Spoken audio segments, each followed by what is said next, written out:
Welcome back to another episode of Important Miscellaneous Talks. I'm your host, Crossfield, and we are changing the world one podcast at a time. And today we have the world-renowned intimacy expert with us today. Please introduce yourself.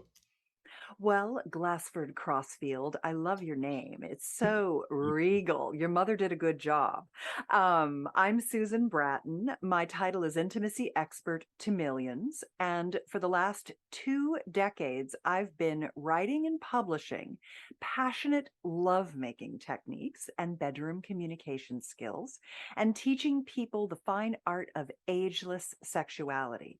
Because what I like to say is I help people transform having sex into making love. Mm. And I do a lot of sexual biohacking. And that's why you heard me on the Ben Greenfield podcast and reached out to me. So I have two companies. I'm the CEO of Personal Life Media, which is the publishing company.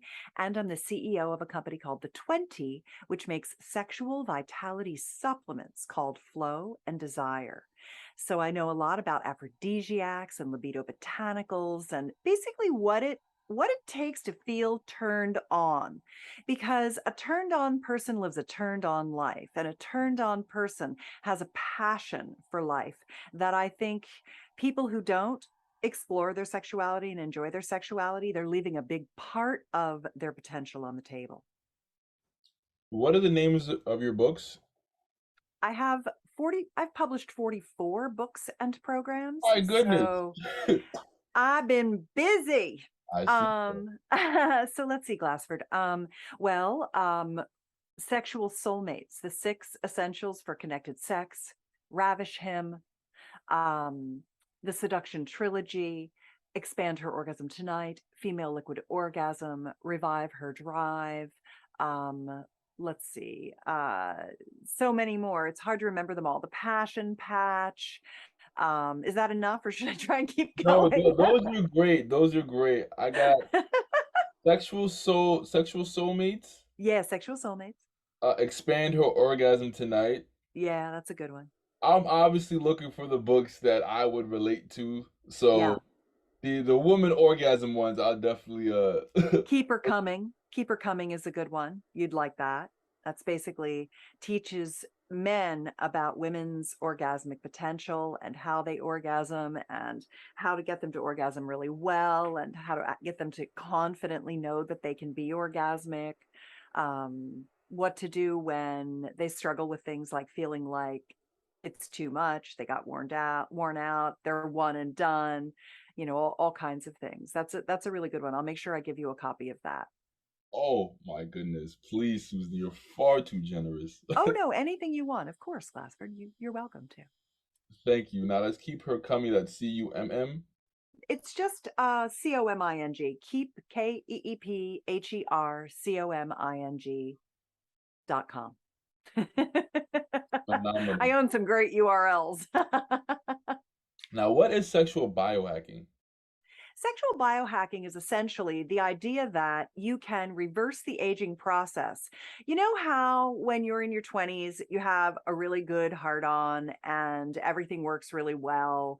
And then you hear about guys getting older and their penis isn't as hard as it used to be. They can't get an erection as easily. They have a shorter or longer refractory period between times they can get hard and have an ejaculation. A lot of times they can't even get hard at all. A lot of times they lose sensitivity. A lot of guys have premature ejaculation where they come before they want to. And then for women end up having loss of lubrication, feeling like their orgasms aren't as intense, having thinning tissue in their vagina that makes sex painful. Mhm. Those are common, as are things like urinary incontinence, like thinking about peeing and then you feel like you're going to pee your pants if you don't get to the toilet right away, or not being able to run or jump because you pee in your pants. So our muscles get, weak. Men and women's muscles get weak and blood flow gets limited when people don't exercise. So regenerative therapies and sexual biohacking is, how do you turn back the clock? How do you How do you make sure that you're not getting these things, preventing you from getting it? Or if you feel like you're getting it, how do you reverse it? By doing therapies and treatments, such as red light therapy, penis pumping, and you can penis pump for enlargement as well as reversing atrophy and erectile issues. So a lot of guys want a bigger dick. That's a very popular area for me because most guys don't know that they can have a bigger dick with the use of a penis pump. A lot of guys that have tried penis pumping, they bought a novelty item, not a real pump. And then they didn't know how to use it. And then they just were like, screw it, or they did it wrong and hurt themselves. And so I've helped thousands and thousands of guys either reverse atrophy, which means their dick is shrinking from illness or age, or just get a bigger dick. So that's another area of biohacking. It's not just reversing aging, it's also kind of creating the equipment that you want to have. It's like body sculpting, only it's for your penis or your clitoris. You can actually make your clit bigger too. Interesting. I Wow, know. so much. And a lot of things you making so many good points. I just always want to jump in.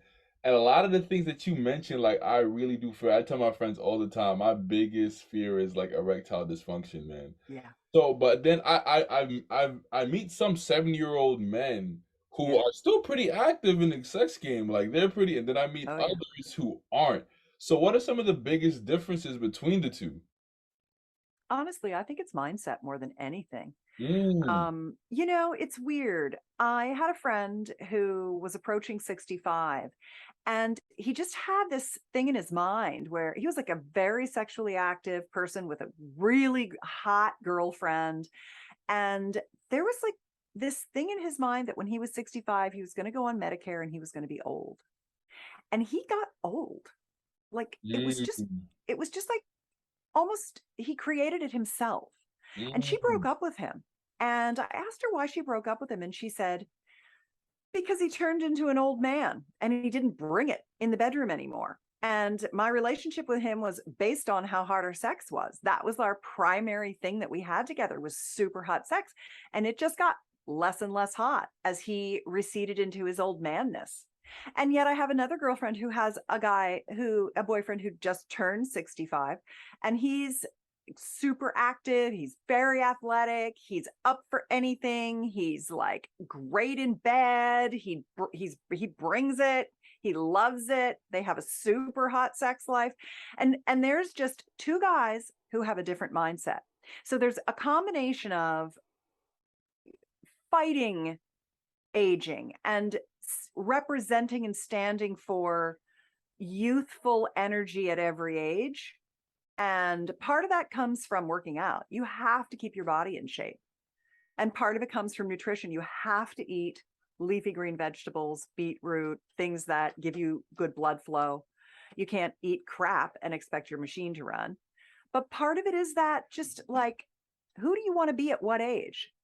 Mm. Why at 65, and I'm just using that as an arbitrary number because it happens that I saw these two men have entirely different experiences because of a mindset thing, because they're both in great shape. So it was mindset. It really is just staying youthful, staying vital, staying in good shape. And then when things happen, like thinning of your vaginal tissue or feeling like you're losing some tissue in your penis, you get on it. You start pumping, you take hormones, you go get, you use red light therapy, you go get Gainswave and FemiWave treatments, you get PRP shots, which is platelet rich plasma that comes from your own blood that gets injected into your genital tissues to spur healing and Mm. growth factors that increase tissue volume. So you do the things, you put your priorities where your priorities are. And for me personally, my sex life fuels me, it feeds me, it makes me feel alive and vital. And Mm. at 61, I'm having the best sex of my life. You're I'm 61? I am 61. How Stop old are playing with you? me. I'm Stop. playing with you. I'm 26. 26. That my daughter's 25. Oh, interesting. Yeah. I was going to say a comment, but I'll save it for later. But that Okay. that's wow, that is very, very interesting. So it's mainly the mindset diet, Yeah. exercise, and just being on top. All these injections and treatments to just make Yeah. me, man, I really hope I don't have to go that route, but it almost seems inevitable. Is it something that all men have to face at a certain point in time that I gotta have some sort of treatment to reinvigorate my sex life? I think so. I think that if you can't afford it, it's a bummer. Mm, But if you can afford it, why not do it? Mostly what I do, like my husband, he gets Gainswave treatments every year. And Gainswave is an acoustic wave treatment. You go to a professional who has a machine that delivers the acoustic waves, and they basically run this wand over your dick, and it sends these sound waves into your penis, and it breaks up the arterial plaque, which keeps the blood from flowing in. Your dick basically works on what's called hemodynamics, which is, it sounds really fun. It sounds like a Marvel character or something. Mr. Hemodynamics man.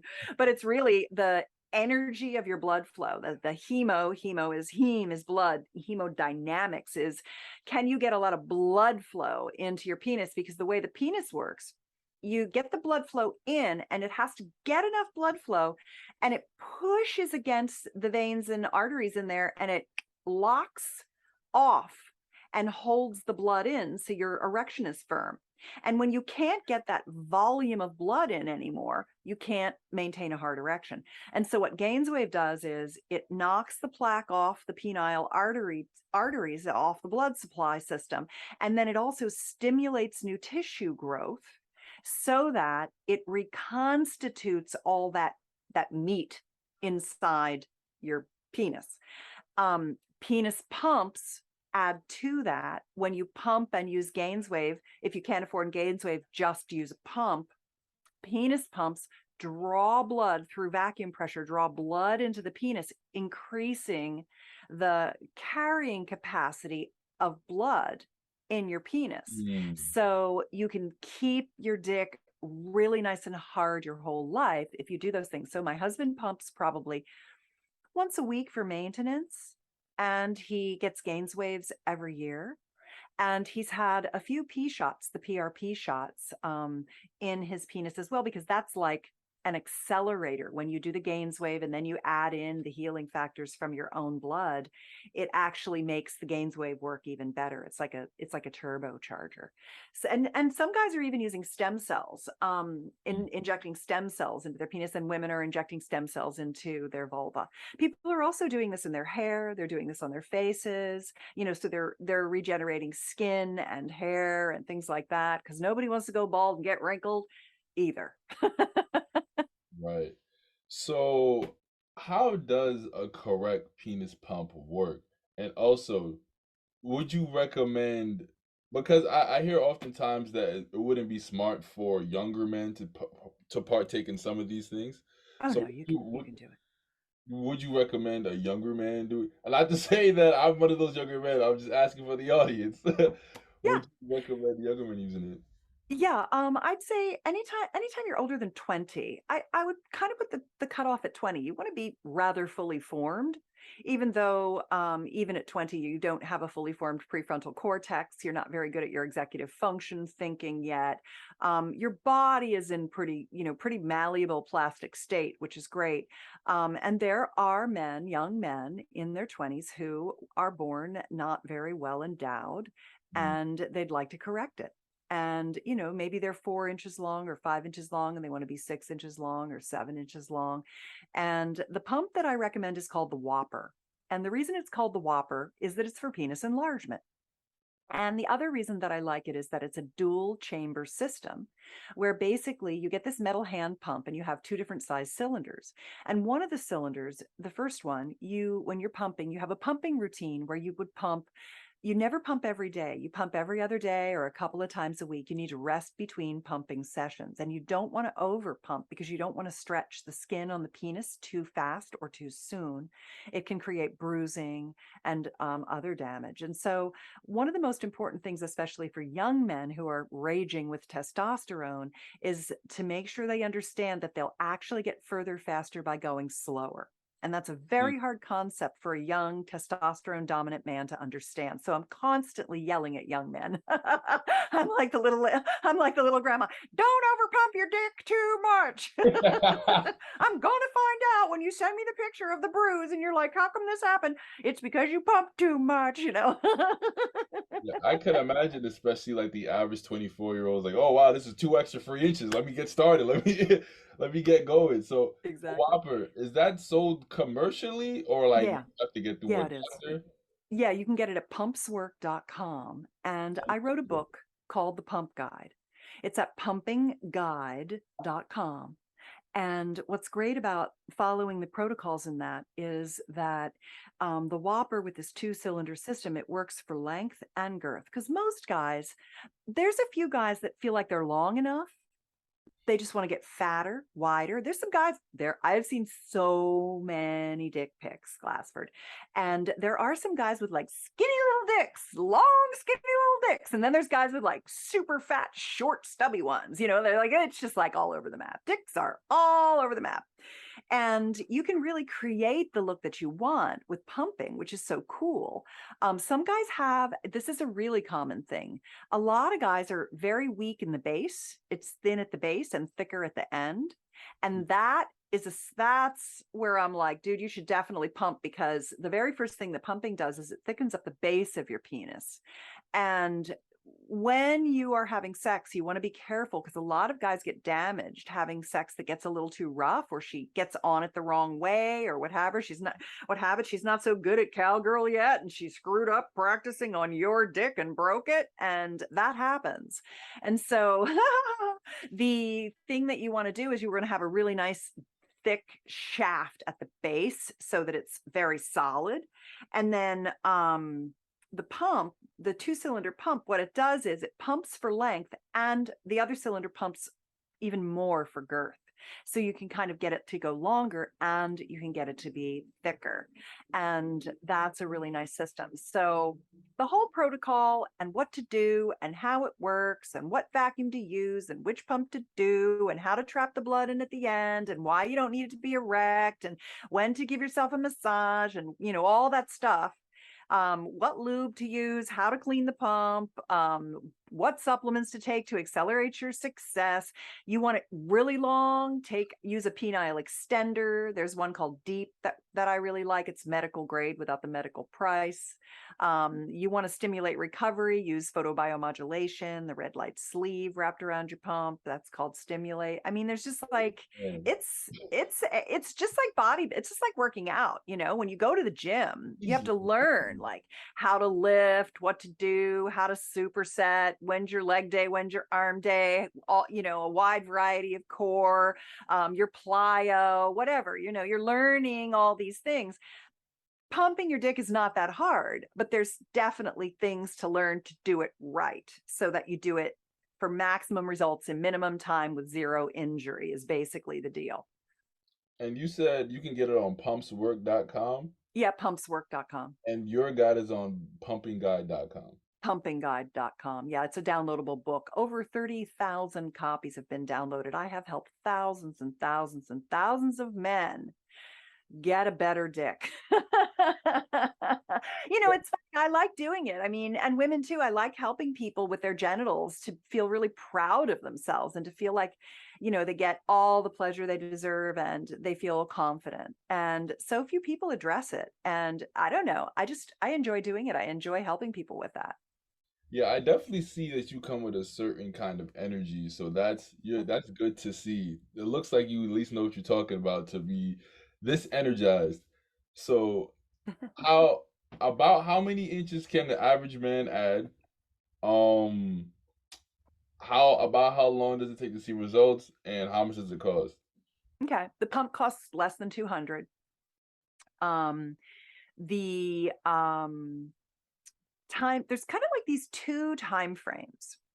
There's a 13-week protocol that when you hit 13 weeks of pretty conscientious pumping a couple of times a week and you follow the vacuum directions, you see significant gains.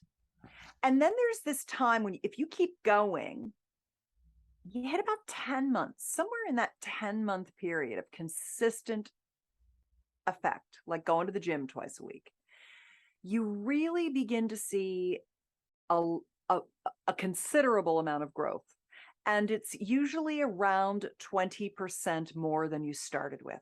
So what you want to do is you want to, guys can get to 25%, they can get even longer. There are guys out there who have been pumping for a while who have giant sea serpents of cocks. I mean, just giant. Um, and some guys really want that. I think honestly, it's a form of body dysmorphia. Those guys that just want, like Yeah, 13-inch penises. That's like actually, women who want like triple D women don't boobs or even want whatever. 13 inches. I think a lot of guys are influenced by porn and they see those Yes, giant yes. schlongs and they're But like, I'm not enough till I have it. They don't understand. I think a lot of women are also influenced by porn because they truly don't know what an average penis is Yeah. because of porn. So I Yeah. think that men are, it's kind of an endless rat race. It is. But what I want men to do, and it's funny, I get a lot of people who slide into my DMs and they're like, "Can I send you a picture of my dick?" And I'm like, "Sure, of course you can." What do you want to know? What are you asking? And it's everything from what's this thing on my balls to what's this thing on my dick to what do you think of my dick? How big could I get my dick? If you were going to pump, what would you do? And I really reply very honestly to guys, as honestly as I can without giving them any shame or hurting their feelings. And most of the time, the large majority of the time, their cocks are beautiful. And they just need someone to tell them that it is, Mm. that everything is fine. And then there's guys where I'm like, I would definitely shore up that base, or, oh, your head is super tiny compared to how thick the shaft is. You could use the head enlarger and you could even that out and it would be more visually symmetrical, which is pleasing to the eye if that's what you wanted to do. Or yeah, you got a skinny little dick, dude, you need to you need to fatten that thing up, At least for the or eyes. whatever. I mean, it could be anything. There was a guy who had a really fat base and a super narrow top to his shaft. And what we figured out to rig up was we put a sleeve halfway up the shaft and put the pump down on the sleeve halfway up and only pump the top half of his dick because he didn't need it any bigger on the bottom. He needed it bigger in the end, on the top half. And so I really like the experience of helping men achieve their goals. I'm no different than my trainer who comes to my house and he's making sure my booty's popping. It's all the same thing, right? I just, oh my goodness. I just, I've always had an issue with trying to modify that area simply because like I don't want to use any tools on it just because I probably just haven't been educated enough. And also I don't want things to go left because if things go left in that area, then I'm really done for. So that's where my head Pumping is safe. You pumping. can't hurt yourself if you follow the directions. Over pumping is the problem, putting the vacuum up too high, too soon, too fast. If you go slow and low, I always say it's like making a stew. If you boil the meat, it tastes stringy and hard. If you keep your stew on low and you let it simmer for a while, that stew meat is tasty. It's like making barbecue. It's the same thing. It's low and slow on the flames. And it makes a big difference. And basically pumping is like progressive overload. It's basically just you're slowly increasing the pump Oh, so vacuum over time as you go. You're not like lifting super heavy weight to start. You're lifting light weights and getting yourself conditioned so you can add heavy weight as you go. The heavy weight being more vacuum. it's like a bench press. You start off with 245 plates and just work your way up. That's exactly what it is.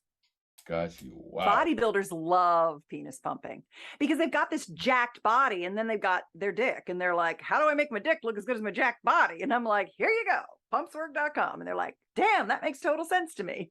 Bodybuilders are really probably my biggest cohort of guys who I've helped pump because they get that it takes a little work and attention to make it happen.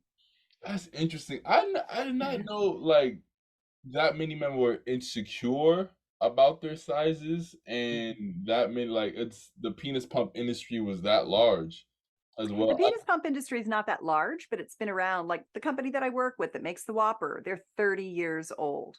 And actually they started in the gay world. Gay men love their dicks. They love to show off, and they love those giant dicks and everything. So they were really the first to pioneer using vacuum erection devices for, enlargement and function. Got you. So we have to talk about something else besides the penis pump, right? Yeah, let's talk about So, anything you want. so how does someone become an intimacy expert? Well, it started out that I think about 11 years into my marriage, I didn't want to have sex with my husband anymore. I was like super bored and avoiding him for sex. And he was super pissed off at me. And he was like really emotionally checked out of the marriage. And really, what had happened was I wasn't having orgasms from intercourse. I mean, I could barely have an orgasm for a decade of being married to him. And I just got sick of having sex. It just wasn't very satisfying to me, but it was super satisfying to him. He loved it because he had an orgasm every time. So we're like, all right, what are we going to do about this? Because we don't want to get divorced. We don't want to wreck our little girl's life. We don't want to split our shit up. We like each other. We just have to fix our sex life. And we went to marriage therapists. Some of them were okay. Some of them dealt with some of our deep-seated issues. But where we really gained our traction was going to sex workshops. We started going to sex workshops and we're like, holy shit, it is so easy to have great sex if someone tells you how the fuck to do it. I mean, it's just so different when you actually, I mean, anybody can figure out how to make a baby. Tab A into slot B, boom, you're making a baby. So procreation comes naturally to the human race. But you know how I said I like to transform having sex into making love? That's what I think people are starved for. You don't see it on porn. We're not taught it. And we took tantra classes, we took expanded orgasm classes, we took all these different workshops, and we started having incredible sex. It was a renaissance in our marriage, and we're like, we need to bring this to the internet. My husband is the inventor of Rhapsody, the very first online music service. That was You said almost what? 20 years ago. Yeah, my husband invented Rhapsody. He was how, like the how you just casually move past that? What? That I is know fucking he's huge. an amazing inventor. And so he knew how to digitally deliver high bandwidth content over the internet. And we said, well, people don't want to go to sex workshops. Most people, that would just scare the living bejesus out of them. So how do we bring sex workshops to people all over the world so that they can do things in the privacy of their own home and have incredible experiences like we've had and really have a hot sex life? And so he basically created the infrastructure for the digital delivery of audio, video, and ebook content about sexuality. And we just started building our brand. Our brand is Personal Life Media. And for the last 20 years, I've been writing articles and teaching techniques and publishing the work of my own and others who I think are excellent, who are teachers that really make incredible differences to people in their sex lives. And that's how we did it. You know that I love that phrase, your greatest wound becomes your greatest gift. Have you heard that? I have not. Isn't that nice? It's like I like that. silver linings, or something like that. It's just the hell and the pain you go through, you come out so much stronger, and then you come out with a purpose. And we came through that experience of learning how great hot sex is and how easy it is when someone just tells you what to do, and said, we need to bring this to people all over the world. And so that's how we started our company together. He'd sold Rhapsody to listen.com, and then they sold it to Real Networks, the Real Player company, to Rob Glazer. And so he was freed up to start another company. And we decided, we were so in love with each other from having great sex. We're like, let's do a business together. And this is the perfect one. And so it's been 17 years now of helping people have great sex. And it is very rewarding. I mean, I don't know, Glassford, every single day I get emails and DMs of love and appreciation from people whose lives I've helped.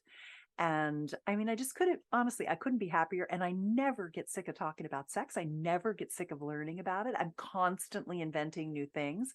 The last two things that I did were Come With Me, the 20 kinds of male and female orgasms, because I want people to know more about their massive orgasmic potential. Your body and my body can have 20 different kinds of orgasms.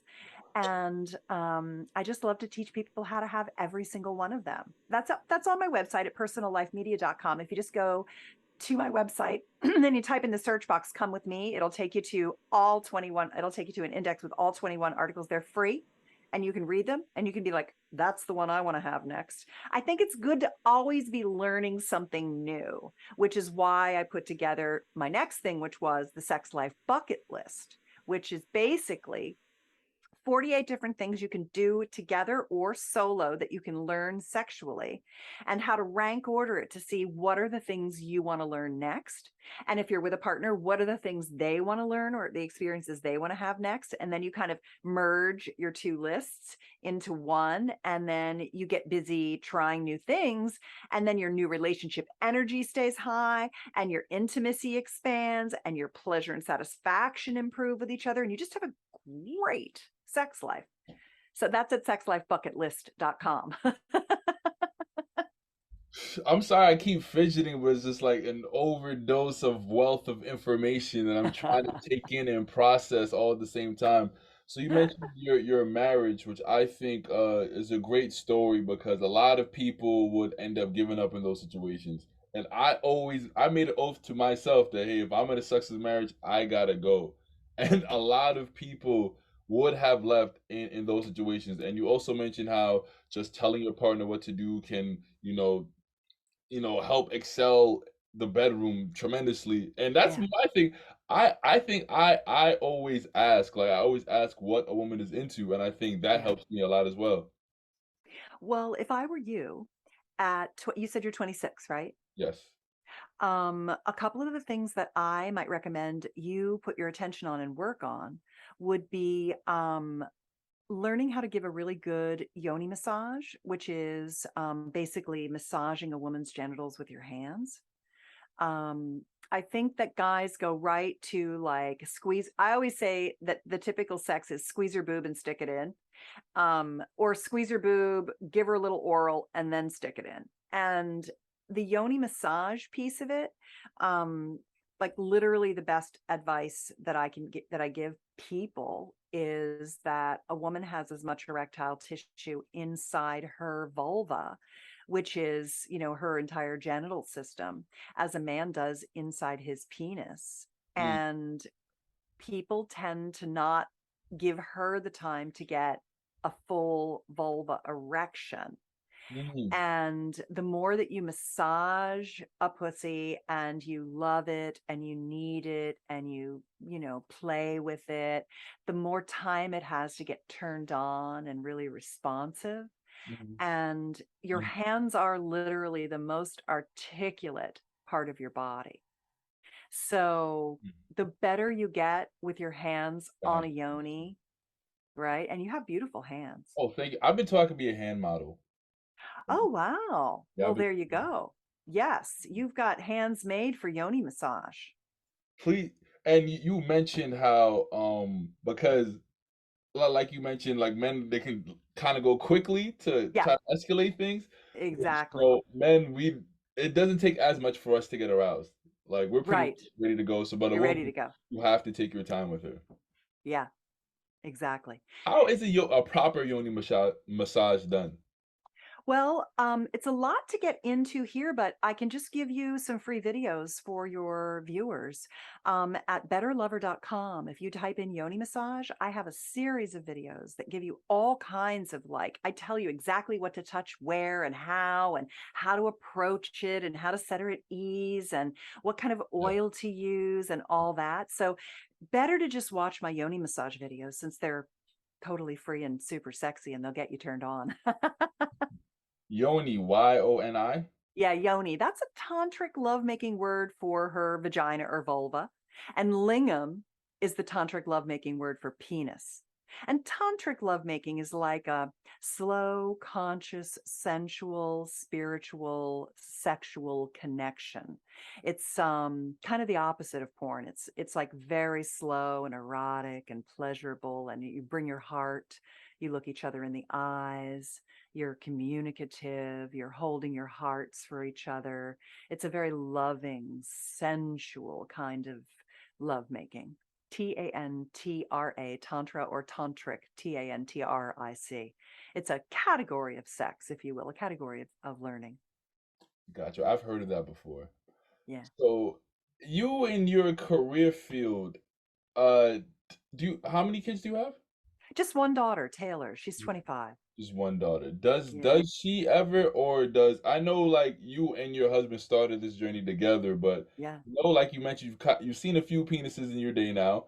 Yeah. And does he ever get uncomfortable? Does your daughter ever chime in? Is like, hey mom, can you kind of slow it down a little bit?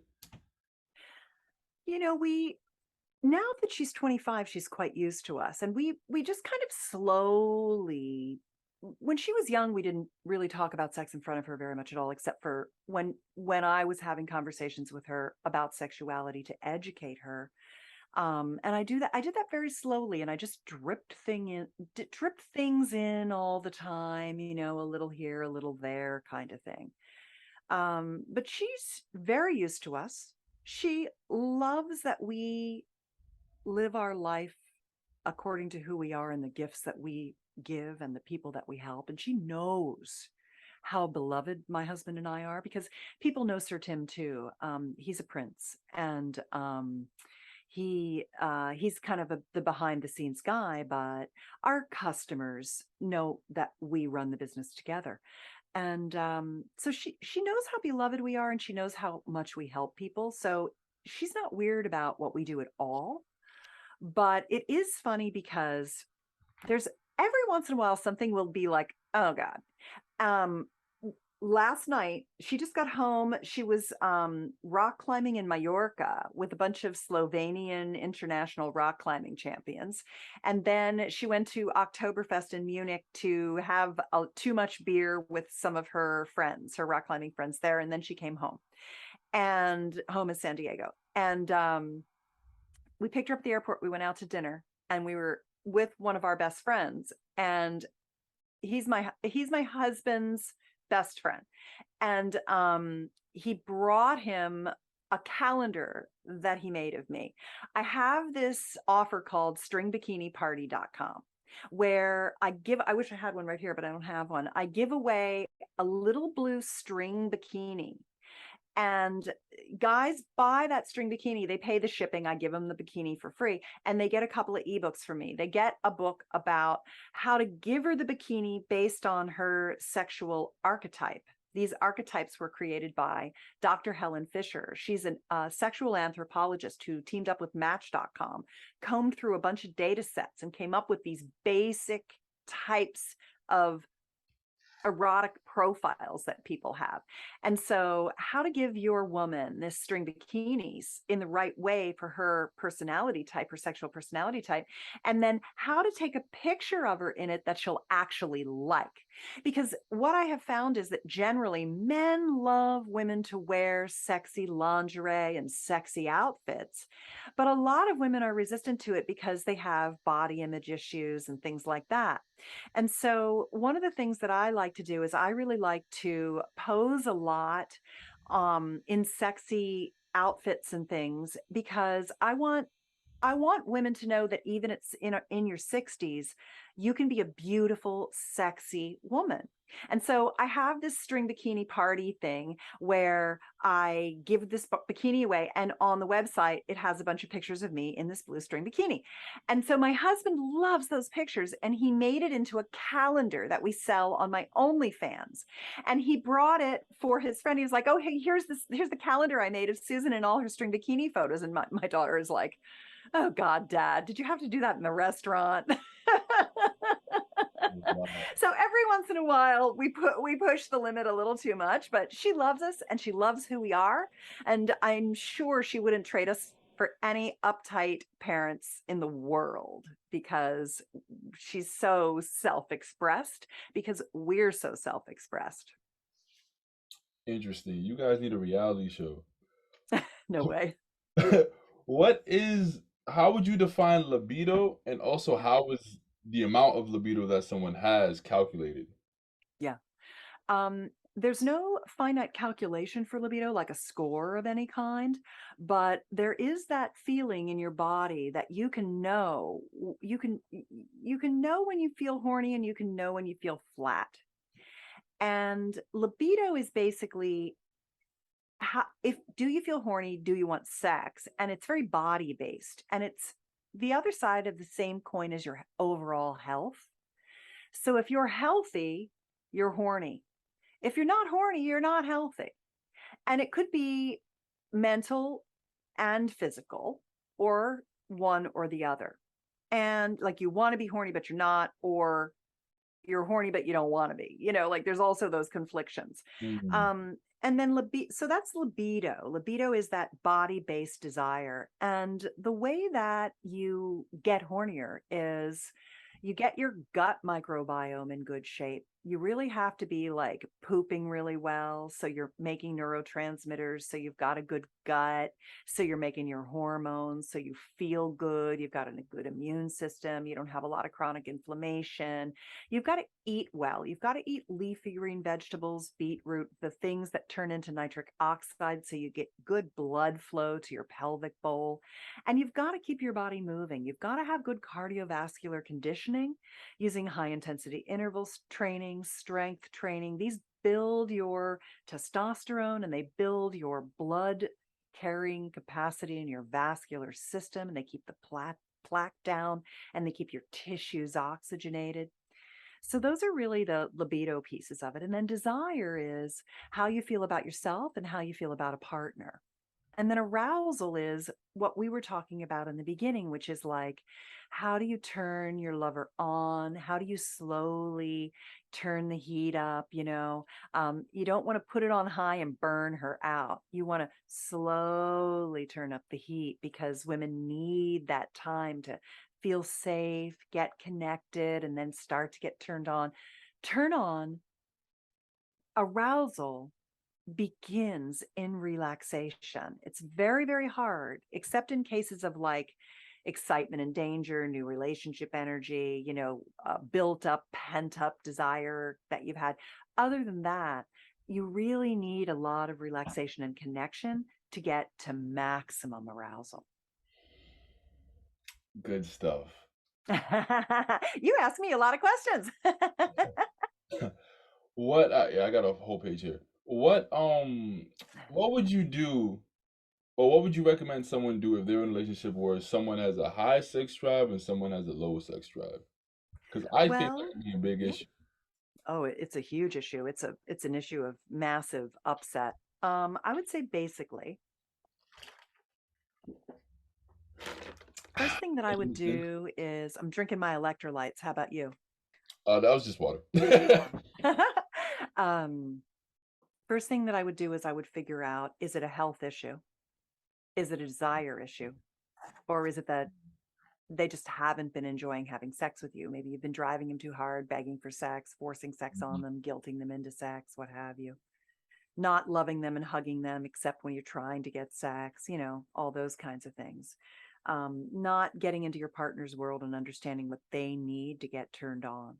So I would look at those kinds of things first. Is it a health issue? Is it a they feel bad about themselves issue? Is it that they're pissed off at you and they don't want to have sex with you? Or is it in fact just that you haven't found your rhythm sexually, because you're not really focusing on the arousal in the right way for your partner? And it could be a little of all of them. What are some of the best ways to increase intimacy in a non-sexual way? Romance is Right. very, very important. I have a book called 30 Romance Tricks That Work Like Magic. It's at 30tricks.com. And basically, there are 5 pillars of passion. There are 5 different things that make people feel intimately connected and passionate. And what I do is I give you 30 different ideas for romancing and deepening your intimacy without it feeling like you're trying to get sex. And that's a really good resource. One of the biggest ones is taking your partner for walks in nature and moving your partner's body in ways like rowing a boat, taking a bike ride, going skiing, whatever it might be. When you move your partner's body, you move their emotions. They want to feel moved by you. So long walks on the beach, Yeah. walks in the park. Yeah. You got to get a part of nature. Well, Hold your hand. hand holding. That's Yeah. big too. What would you recommend someone do if they are in a sexless marriage? Well, if it's a man who is with a woman and she doesn't want to have sex with him, but she used to like to have sex with him, I'd recommend my program, Revive Her Drive. It's at reviverdrive.com. And there are some free books that you can get there to just check it out, like the 21 Deadly Mistakes You May Be Making That Are Ruining Your Sex Life. It's always good to kind of review what you might be doing that's created it. If it's a woman with a higher sex drive than her man, I would actually first check his testosterone levels Mhm. because there are so many men who are testosterone deficient. And without testosterone, he's not really going to feel much desire. I would also check and see if he still finds her attractive. You Mm. know, did she get fat or let herself go? Or, and if he has any pent up anger or frustration with her. So those are the things that I'd look at. Okay, I only got two more questions. You All bring. right, good, because I gotta scoot. I only got two more questions. Do you encourage women to rack up their body count or to be more selective? Well, I encourage women to rack up their body count because as long as they're doing it safely and watching out for STIs, sexually transmitted infections. So, what I recommend for women is actually making sure that if you're going to have oral or intercourse with a new partner, that you have them go get tested. And STI tests are very inexpensive these days and very quick response. And so you want to test for chlamydia, trichomoniasis, syphilis, gonorrhea, HSV, if that's important to you. Some people have it already and they're like, I know when I have herpes and I'm not going to give it to somebody. Other people are like, I don't have it and I don't want to get it. So that's a personal decision, and HIV. And so if a guy shows up with his paperwork, then he is totally fuckworthy. If he can't manage to get his paperwork, then do not have sex with him. Mm, And the more people that you have sex with, the more experiences you have, which makes you a better lover because you learn from every person you've ever had sex with, even if it wasn't great, you learn some things you didn't like. So, you just have to really also do a body scan. You want to look at their body because a lot of the things that are STIs that are transmitted are, you can physically see them. You have to look at their body, you have to look at their dick, you have to look at their butt, you have to look at their mouth, look at their face, look at their hands, just look at them and make sure they look clean and healthy. Health is the number one thing because we do not know enough about what the long-term downstream effects are of many of the STIs that are out in the world. mm. Just like we learned that human papilloma virus (HPV), that's why it's so hard to say, can give us oral and cancers, oral cancers, give you cancer of the uterus and things like that. We didn't know that years ago, and not that many years ago.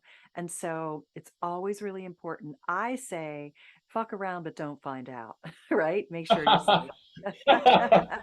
Wow. And my final question: what's one Okay. thing that you wish men knew about sex, and one thing that you wish women knew about sex? I'd say it's the same thing for both. And it's understanding the genital anatomy better, really understanding how to stroke a cock, stroke a pussy, touch a pussy, eat it, fuck it, etc. Just like learning techniques, learning about taking the time to get really turned on and allowing the blood flow to happen and getting fully engorged or erect. and then slowing down and really learning each other's bodies and having a lot of techniques because different people like different types of things. So constantly expanding your abilities and your knowledge. I think it's a quest for lifelong learning, but understanding that blood flow creates satisfaction, creates orgasmic pleasure. All right, Susan, you have been an absolutely wonderful guest. Oh You my, have been a wonderful interviewer. yeah, thank you, thank you. I take a lot of pride of that. I got a degree in journalism. I tell people every chance I get. Good. That's excellent. I'm so glad you got your degree. Are you going to go on for your master's? No. Honestly, Are you honestly, no. sure? Honestly, maybe one day. Maybe I hope one day. so. I actually would consider it just because the spaces that I plan to be in, I think a master would give me a little, you know, little kind of, Edge. yeah, sure, say that. There are so many master's degree programs out there. There are nighttime master's degrees that you can do when you work during the day. There are slow roll master's degrees. I would really encourage you to look around and just Google different kinds of math. There's so many schools you can get master's degrees from. You can get master's degrees online now. Yeah. I would really recommend that. I especially want to encourage Black men to continue their schooling because of all of the people who are in school now. Men are the minority, and minority men are the minority of the minority. Mhm. So it's a terrific competitive edge for you. And my daughter just finished her master's degree.